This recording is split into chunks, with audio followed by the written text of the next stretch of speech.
In today's video, I'm going to teach you how to close a Hotmail or Outlook.com account. Before we start, remember that closing your Outlook or Hotmail account also affects your wider Microsoft account.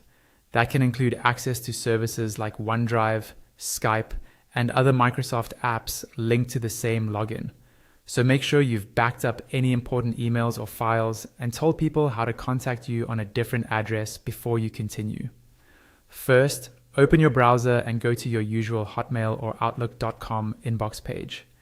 Sign in if you're not already logged in and wait for your email dashboard to load fully. You should see your inbox, folders, and the standard Outlook.com layout. Next, look at the top right corner of the screen. You'll see your profile icon there.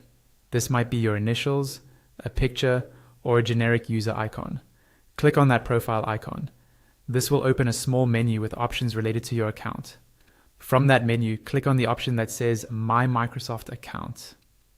This will open a new tab or window and take you to the main Microsoft account page, where you can manage all of your account settings, not just your email. On the Microsoft account page, look to the left-hand side of the screen. You'll see a navigation menu. Click on the section labeled Your Info. This is where Microsoft keeps your basic profile details and gives you access to options related to your identity and account status.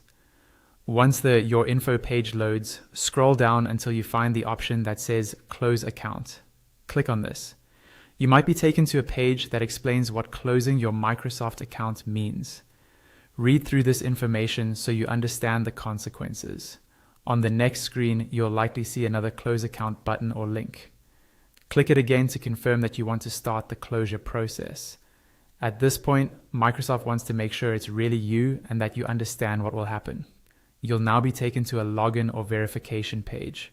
Follow the prompts to verify your identity, which may include entering your password or a security code. Check that the page shows the correct Microsoft account you want to close, then click Next.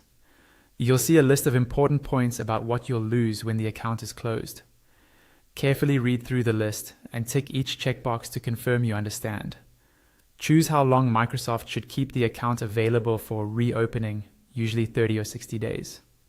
From the Select a Reason drop-down, choose why you're closing the account.